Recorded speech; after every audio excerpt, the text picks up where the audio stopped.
What was it like then going obviously from that back to, getting acquired technically is what happened, right, with the PureKana? Yep. Yeah. So we got acquired. I still own a quarter of it, and it's publicly traded right now. So cool. Yeah. What was that like? What was the process like? It's crazy because it's coming from such a small town to super corporate. It's, owning a public company. For me personally, that's why I stepped down. I don't want to be a public CEO. I'd way rather be the guy, behind the scenes pulling strings. I'm not, always out there. I used to be out there a little bit more, but it's kind of weird how paradigm shifts a little bit. But as I get older, I'm getting a little more introverted, which is crazy because I used to be kind of the opposite, really. But I just kind of, stay in my own lane and like the process of being behind things a little bit more. Yeah. Which is really interesting, right? Like, I think Gary Vaynerchuk talks about it, but like, I think so many people today, they want to be the guy or the girl, right? Like they want to be the face. And I don't think that they even know like why they want that. Like, I think we're almost like conditioned, right? Ego. Yeah. Like ego. Exactly. Yeah. And, Gary used to talk, I think, about like the fact that the number 2 or the number 3 guy or whatever, like a lot of times makes more money than the number 1, the main guy, and he's less stressed out.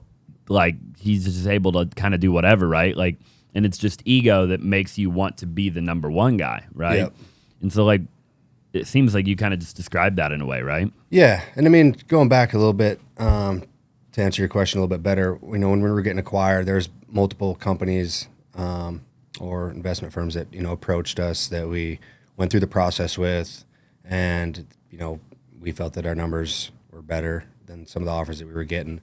And I mean, it's pretty overwhelming, to be honest, because I mean, you got so many different attorneys, you got stacks of paperwork, reading through hundreds of pages of documents and trusting the attorneys that, all right, this is what's good for you. And so going back on it, there's definitely a lot of things this next go around. I got a 5-year plan with SkyMD. So when I sell that, that I will do completely different. What's like, give me like 1 or 2 that you think you'll do different, that maybe you wish you could have done different back on the PureKana? I wish I was a little bit more patient. I kind of regret, not being as patient. But my partner and I kind of felt like it was time. And in some senses, it was, but it wasn't. So it wasn't in the sense of I feel like we could have got a better deal, but it was in the sense because CBD was getting so saturated so fast. And even though we were one of the top players, one of the very powerful things from our brand was SEO, for instance. And so Google changed everything. So when you Googled CBD, brands weren't popping up anymore. It was like facilities or like doctors' clinics or something like that. So that changed the whole thing, right? So that if in hindsight, we would have had and are doing now still different alternative ways for traffic. But I mean, that's a huge blow when somebody Googles CBD and your brand pops up, and 2 years later when you Google CBD and there's no brands at all. Like I'm talking on no pages. Yeah. So. Do you think that there was a benefit, like getting in first movers advantage type of thing? Obviously, you weren't the first to the space, but you were one of the first, like to get big time, right? Or like, it could be any industry, but like, can people go into a saturated industry and with enough grit and enough resilience, like eventually get to that level too? Yeah, I mean, I think depending on, the industry that it is, like, obviously if you're going to try to make a tire, it's a lot different than if you're trying to come into a market that's fairly new or a niche that's fairly new. Maybe it's, it's your own niche that's a subsidiary from a different product, right? But I absolutely definitely think so. Yeah. I mean, I guess people do it all the time, right? Yeah. Josh Snow, I had him on the podcast. You know Josh. Yeah. And great guy. And yeah, I've had him on the podcast twice actually.